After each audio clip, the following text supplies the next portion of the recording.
Muito bem, vamos falar sobre o Didaquê. O que é o Didaquê? São partes de escritos que diz aqui anteriores à destruição do Templo de Jerusalém entre os anos de 60 e 70 depois de Cristo. Outros estimam que foi escrito entre os anos 70 e 90 depois de Cristo. Contudo, são coesos quanto à origem, sendo na Judéia ou Síria. Quer dizer que não sabe se foi na Judéia ou na Síria que escreveram esses escritos aqui.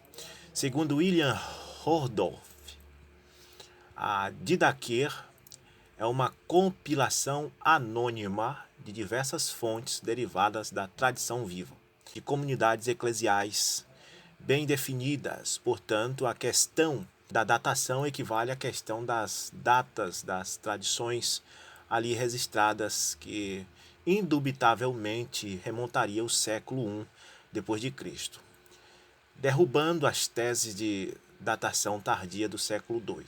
Quanto à sua autenticidade e de senso comum, que o mesmo não tenha sido escrito pelos 12 apóstolos. É importante saber disso. Não foi escrito pelos apóstolos. Ainda que o título do escrito lhes faça menção, ou seja, menciona os apóstolos, como qualquer livro que a gente faz hoje, a gente escreve, a gente menciona os apóstolos, mas não é escrito pelos apóstolos, é escrito por outra pessoa. Contudo, estudiosos acreditam na compilação de fontes orais, tendo recebido os ensinamentos que resultaram na elaboração do texto. Também é senso comum que tenha sido escrito por mais de uma pessoa, quer dizer que não foi só uma pessoa que escreveu. É uma coisa oral, um passou para o outro e foi falando sobre isso e foi escrito. O texto foi mencionado por escritores antigos, inclusive por Eusébio de Cesareia, que viveu no século III, em seu livro História Eclesiástica. Mas a descoberta desse manuscrito na íntegra em grego, num códice do século XI, ano 1056, ocorreu somente em 1873, num mosteiro em Constantinopla, chamado Codex Hierosolymitanus. É considerado apócrifo por Eusébio, Atanásio de Alexandria, o defensor, da Trindade, do ano 367, e também por Rufino, do ano 380. Então ele é um manuscrito do primeiro século, do tempo da Bíblia, do tempo do livro dos Atos, que os Atos foram escritos do ano 80 ao 95. Então também é da mesma época e é considerado apócrifo por Eusébio, Atanásio de Alexandria e por Rufino. Bom, então esses próprios homens que defendeu a Trindade, como Atanásio, concordaram que o manuscrito de Didaquê é apócrifo, ou seja, não é escrito pelos apóstolos, foi outra pessoa que escreveu. Muito bem, mas vamos respeitar o Didaquê como sendo do primeiro século, e vamos respeitar porque foi escrito por pessoas que escreveram praticamente os apóstolos, creio que ainda vivo, creio pelo menos o apóstolo João ainda estava vivo nesta época, já que foi escrito no ano 70 depois de Cristo. João, pelo que se vê, foi até o ano 90 ou 100. Mas eu quero ler o que diz. A principal coisa que o Didaquê diz é sobre o batismo, como era batizado, e é isso que nosso irmão Rogério, que pediu que eu estudasse sobre esse assunto, e eu estou estudando, respeitando a forma dele crer, e não aqui para divergir com o irmão, mas eu vou colocar aqui o meu ponto de vista do que eu acho sobre o Didaquê. Agora, as pessoas não são obrigadas a aceitar o meu ponto de vista, mas é o que eu vejo para que possa conciliar as escrituras e o Didaquê, e respeitando as duas partes.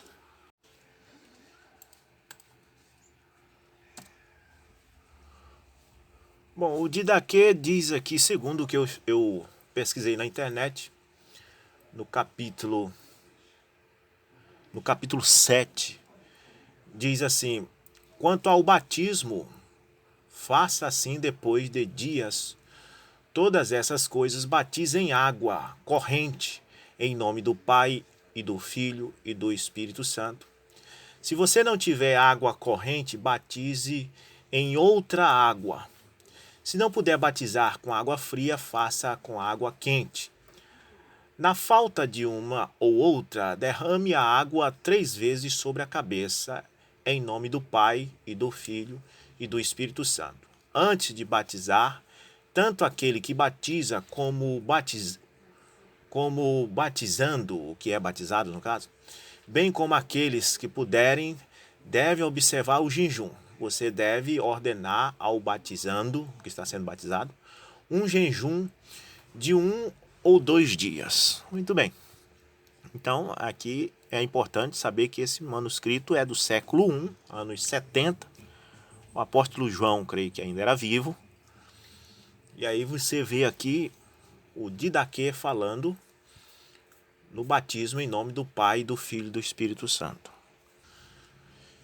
Também outra parte do Didaquê fala isto aqui, foi o que eu coloquei pesquisando, porque eu lendo todo o manuscrito. O que diz o Didaquê sobre o batismo? Também fala isso aqui, ó. Que ninguém coma nem beba da Eucaristia. Observe que tem um argumento católico. O Didaquê fala como se fosse uma coisa bem católica, porque esse tipo de argumento aqui é católico, né? Que ninguém coma nem beba da Eucaristia sem antes ter sido batizado em nome do Senhor. Observe que agora já diz que a pessoa não pode comer a Eucaristia sem ter sido batizado em nome do Senhor. Pois sobre isso o Senhor Jesus disse: não deem as coisas santas aos cães. A Didaquê também acentua a disposição ao jejum por parte do candidato ao batismo e daquele que o vai batizar, por cerca de 3 dias antes do batismo. Então, numa parte, o Didaquê diz que o batismo é em nome do Pai, do Filho e do Espírito Santo, que a pessoa que vai batizar tem que jejuar e que tem que ser em água corrente. No entanto, se não tiver água corrente, que seja jogando água na cabeça. Sendo assim, parece que a doutrina católica da aspersão não está errada, se é que o Didaquê é inspirado, né? Se é que ele tem que ser inspirado. Muito bem, então é importante nós tomar esses fatos, porque não é só a questão que o Didaquê do século I, do ano 70, diga que o batismo é em nome do Pai, do Filho e do Espírito Santo, mas também que diz que na falta de água, não podendo mergulhar, pode ser jogada água na cabeça. Se nós cremos que o Didaquê deve ser levado em conta como uma coisa que se deva deixar de lado, Atos 2:38, Atos 19, verso 5, Atos 8, verso 14, onde os apóstolos batizavam em nome de Jesus, já que vamos deixar esses versículos bíblicos para seguir o Didaquê, então devemos também saber que é necessário também deixar o batismo por imersão e crer no batismo por aspersão. A gente tem que tomar uma decisão, se nós vamos ficar com o Didaquê ou com o livro do Atos dos Apóstolos. Mas eu não quero entrar bem nisto, eu vou por outro lado. Nós sabemos que há um livro, há um manuscrito ainda bem mais antigo que o Didaquê, que é por volta do ano 100 antes de Cristo. Esse não é depois de Cristo, mas antes, logo após o império de Antíoco Epifânio. Alguém escreveu o livro dos Macabeus, né? E em 2 Macabeus, tem 2 livros, tem 1 Macabeus e 2 Macabeus. Fala no capítulo 12, a partir do verso 30, 38, 40 e tudo mais, que eles oraram pelas almas dos mortos. No verso 40 de 2 Macabeus, capítulo 12, verso 40, diz: ora, sobre a túnica de cada um daqueles que morreram ali, encontraram objetos consagrados aos ídolos de Janinha, proibido aos judeus.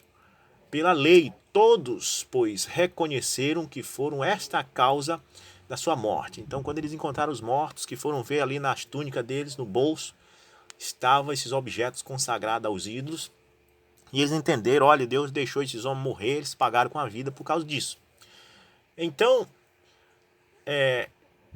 a partir desse verso, a gente vê já no 46, diz assim: era esse um bom e religioso pensamento, eis porque ele pediu um sacrifício expiatório para que os mortos fossem livres de suas faltas. Aí eles oraram por eles, depois de mortos, para que Deus perdoasse aquele pecado. Eles morreram com os ídolos, os objetos de ídolos no bolso. Eles oraram para Deus perdoar a alma deles, mesmo eles estando mortos. E é daqui que a doutrina católica surgiu, que devemos orar pelas almas dos mortos, não baseado na Bíblia, mas por este livro de Macabeus, o qual sabemos que é um livro apócrifo. A mesma coisa do manuscrito de Daquer. É bem explicado que é um manuscrito apócrifo. E os meus estudos que eu faço ali sobre Irineu, sobre escritos, sobre o batismo que era realizado no século III, aquilo tudo são apócrifos. Nós não devemos tomar aquilo como uma coisa que se deve seguir, como sagrado, como obrigação. A gente toma apenas de ponto de vista histórico, a gente não toma no ponto de vista sagrado, divino, cristão, apenas histórico. Então eu mesmo tenho dito, o que se fala, por mais que se encontre alguma coisa aí no século II, no início do século II, no fim do século I, que fale que os apóstolos veneraram Maria, ou que fale que eles batizaram em nome da Trindade. Mas é importante nós saber que isso são apócrifos. Nós usamos apenas em ponto de vista histórico. A partir que se diz assim, não, isso é para a minha alma, isso é para eu ser salvo, a gente tem que recorrer à palavra de Deus. Ao livro que foi reconhecido pelos apóstolos. Mas mesmo o Didaquê sendo apócrifo, eu quero tomar isto, mesmo por um ponto de vista histórico, e quero mostrar que eu não vejo nada diferente da realidade de Mateus 28:19 aqui. O que eu vejo neste Didaquê, a parte que fala sobre o batismo em nome do Pai, do Filho e do Espírito Santo, ao meu ver, é a mesma coisa que Mateus falou em Mateus 28:19. Pois diz assim, ó: quanto ao batismo, faça assim, depois de ditas todas essas coisas, batize em água corrente, em nome do Pai, do Filho e do Espírito Santo. Foi exatamente o que Jesus disse em Mateus 28:19. Ide, fazei discípulos todas as nações, batizando-as em nome do Pai, do Filho e do Espírito Santo. O Didaquê foi escrito exatamente no mesmo tempo, ali no ano 70, no mesmo tempo que Mateus escreveu o livro de São Mateus. E esse linguajar é lógico que tem que batizar em nome do Pai, do Filho e do Espírito Santo mesmo.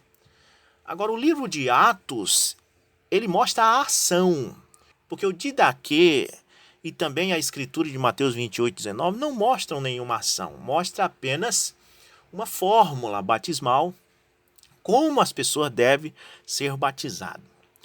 Por exemplo, se eu disser assim para alguém, olha, vá em certo lugar, leve este óleo ungido e ore por fulano de tal que está com câncer, ore por ele no nome do Pai Eterno. Então, se eu disser isso para a pessoa, e a pessoa for lá, um enviado meu, que eu enviei, eu como homem de Deus enviei ele, então eu mandei ele ir lá e orar por aquela pessoa que está com câncer no nome do Pai Eterno. Então quando ele chega lá, ele sabe, né? Não é preciso explicar para ele que esse Pai Eterno tem um nome. Então ele chega lá e ele ora em nome do Senhor Jesus Cristo. Está errado? Não, ele compreendeu o que eu quis dizer. O nome do Senhor Jesus Cristo mesmo. Este é o Pai eterno. A Bíblia diz que ele é o Pai da eternidade, o príncipe da paz. Então o Didaquê está fazendo a mesma coisa que inclusive foi escrito pela mesma época, não sendo um livro redigido pelos apóstolos. Ele não está modificando Atos 2:38, não está modificando Atos 8, verso 14, Atos 19, verso 5, não está modificando nada, é a mesma ordem. Está dizendo, quanto ao batismo, faça assim, depois de dita todas essas coisas, batiza em água corrente em nome do Pai, do Filho e do Espírito Santo.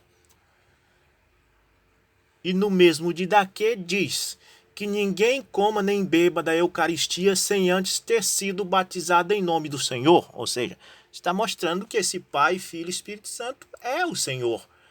Então é exatamente o que temos pregado. Que Jesus disse de fazer discípulos de todas as nações, batizando em nome do Pai, do Filho e do Espírito Santo.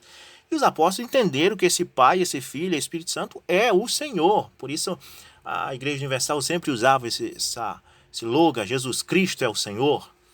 E então os apóstolos batizaram em nome do Senhor Jesus Cristo, porque este é o nome do Pai, do Filho e do Espírito Santo. Então nós podemos tomar Atos capítulo 8.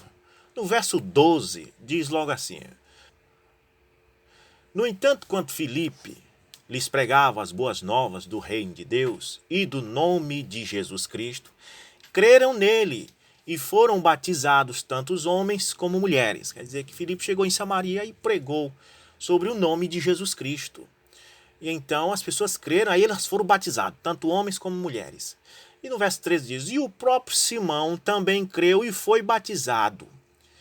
E seguia a Filipe. E no verso 14 diz assim, ó, e os apóstolos em Jerusalém, ouvindo que Samaria havia aceitado, a cidade de Samaria havia aceitado a palavra de Deus, enviaram para lá Pedro e João. Estes, ao chegar, oraram para que eles recebessem o Espírito Santo, pois o Espírito ainda não havia descido sobre nenhum daqueles que tinham crido, e tinham sido batizados. Não tinha descido sobre nenhum deles. Tinham apenas sido batizados em nome do Senhor Jesus, porque este é o nome do Pai, do Filho e do Espírito Santo que o Didaquê está falando. Este é o nome do Pai, do Filho e do Espírito Santo que Mateus 28:19 também falou. Então não vejo nada de errado nisso. Pois o próprio Didaquê diz que ninguém se aproxime para tomar a Eucaristia, está aqui com um estilo católico de falar, mas é a mesma Santa Ceia que nós conhecemos, Pois diz que ninguém coma nem beba da Eucaristia ou da Santa Ceia do Senhor, do vinho e do pão, sem antes ter sido batizado em nome do Senhor. Isso aqui quem está falando é o Didaquê, o mesmo que diz que a pessoa que vai batizar tem que jejuar e ser batizada em nome do Pai, do Filho e do Espírito Santo. Observe que o Didaquê não muda Mateus 28:19. Diz a mesma coisa, não diz nos nomes do Pai, do Filho e do Espírito Santo, mas diz em nome do Pai, do Filho e do Espírito Santo. Porque a pessoa que escreveu o Didaquê sabe que Pai, Filho e Espírito Santo não são três pessoas, mas é apenas uma fórmula batismal. Portanto, não vejo nenhum embaraço nisso. A verdade é que, como eu disse no vídeo anterior, no século III, eles continuavam batizando em nome do Senhor, do jeito que o Didaquê diz. A diferença é que eles estavam mergulhando a pessoa 3 vezes e perguntavam, crer no Senhor, Deus e Pai? A pessoa respondia sim. Então mergulhava e depois perguntava, crer em Jesus, o Filho de Deus? A pessoa dizia cria e mergulhava. E depois perguntava, crer no Espírito Santo? E então a pessoa respondia sim e mergulhava. Quer dizer, não era em nome do Pai, do Filho e do Espírito Santo, como sendo 3 pessoas distintas, mas era em nome do Pai, do Filho e do Espírito Santo, sendo uma só pessoa, uma só divindade, que é o Senhor Jesus Cristo. Era em nome do Pai, do Filho e do Espírito Santo, o qual é o Senhor, o nome do Senhor, assim que era o batismo. Agora, a ideia das 3 pessoas, esse pensamento que Pai, Filho e Espírito Santo são 3 pessoas, surgiu a partir de Tertuliano, é o que a história diz. Porque aqui diz, por volta de meados do 2º século, começou a surgir nos círculos cristãos uma crescente elaboração de formulação confessionais, catequéticos e batismais, observe, que começaram a dizer, olha, aquele batismo em nome do Pai, do Filho e do Espírito Santo que Mateus falou, aquele batismo em nome do Pai, do Filho e do Espírito Santo que o Didaquê falou, aquilo ali não seria 3 pessoas? É isso que é o erro. As pessoas começaram a achar que aquele Pai, Filho e Espírito Santo que o manuscrito de Didaquê falou e que o Mateus falou, que fossem 3 pessoas. Enquanto que os cristãos primitivos criam sim no Pai, no Filho e do Espírito Santo, mas não que fosse 3 pessoas. Bem, como esforço de falar sobre as implicações mais amplas das mentes em nível intelectual, estas elaborações marcam a transição de uma teologia primária para uma teologia secundária. Quer dizer, começou mudando de um pensamento que Pai, Filho e Espírito Santo era um único Deus para um pensamento de que Pai, Filho e Espírito Santo era 3 pessoas, entendeu? Começou a ter essa mudança.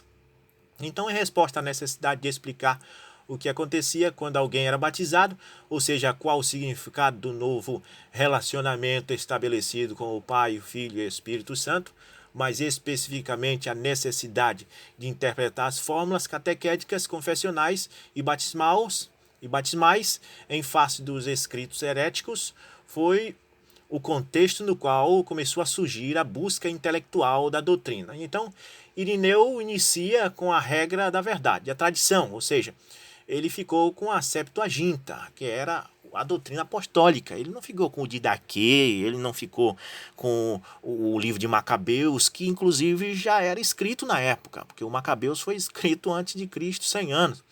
Mas Irineu não foi pegar livro de Macabeus, não foi pegar Didaquê. Não, ele ficou com a Septuaginta, com os escritos apostólicos, com o Atos dos Apóstolos, com o livro de Mateus, com o livro de Marcos, com o livro de Lucas, com o livro de Apocalipse. Foi com isso que ele ficou, e é o que nós devemos fazer hoje em dia. Nós não tem que ficar com o Didaquê, com o livro de Macabeus, embora que está certo usar isso como no ponto de vista histórico, mas não para arraigar a nossa fé, não para depositar a nossa fé. Mas a verdade é isso, que encontramos aqui é que foi ele Tertuliano, é claro que Tertuliano veio depois de Irineu, foi ele que introduziu a palavra Trinitas como complemento da Unidas. Segundo Tertuliano, Pai, Filho e Espírito Santo são um só Deus porque uma só é a substância, um só estado, status, e um só poder. Mas, por outro lado, distinguem-se sem separação pelo grau, pela forma e pela espécie manifestação. Tertuliano introduziu assim o termo pessoa. Quer dizer, o Didaquê não falava em pessoa. Mateus 28:19 não falava em pessoa. Não, esses livros, esses manuscritos falavam em Pai, Filho e Espírito Santo. Olha, vai lá e batiza em nome do Pai, do Filho e do Espírito Santo. E os apóstolos foram e batizaram o nome desse Pai, desse Filho e do Espírito Santo, que é Senhor Jesus Cristo. Esse é o nome do Pai, do Filho e do Espírito Santo. Mas a questão de que Pai, Filho e Espírito Santo eram 3 pessoas distintas, já foi Tertuliano que inventou isso. O Didaquê não fala disso. Tertuliano introduziu assim o termo pessoa ou persona para significar cada um dos 3 considerado individualmente, individuando, colocando separado. Este vocabulário passou a vigorar até hoje para referir às realidades trinitárias. Quer dizer, no tempo do Didaquê não era assim. No tempo do Didaquê, Pai, Filho e Espírito Santo era o nome do Senhor. Por isso o próprio Didaquê diz: ninguém se aproxime da Eucaristia ou da Santa Ceia sem antes ter sido batizado em nome do Senhor, o qual é Pai, Filho e Espírito Santo, é o Senhor Jesus Cristo. E é o que é. Até no século III encontramos o batismo parecido ali, já saindo da realidade, mas ainda conservava. Perguntava: você crê no Senhor? Crê no Deus Pai Todo-Poderoso? Creio. Depois crê no Senhor Jesus?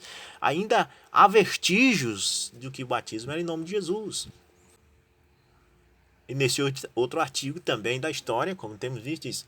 Mas do ponto de vista histórico, um dos primeiros a utilizar no Ocidente cristão o termo trindade para expressar a ideia de que a unidade de vida existe em 3 pessoas distintas foi Tertuliano. É o que a história está dizendo.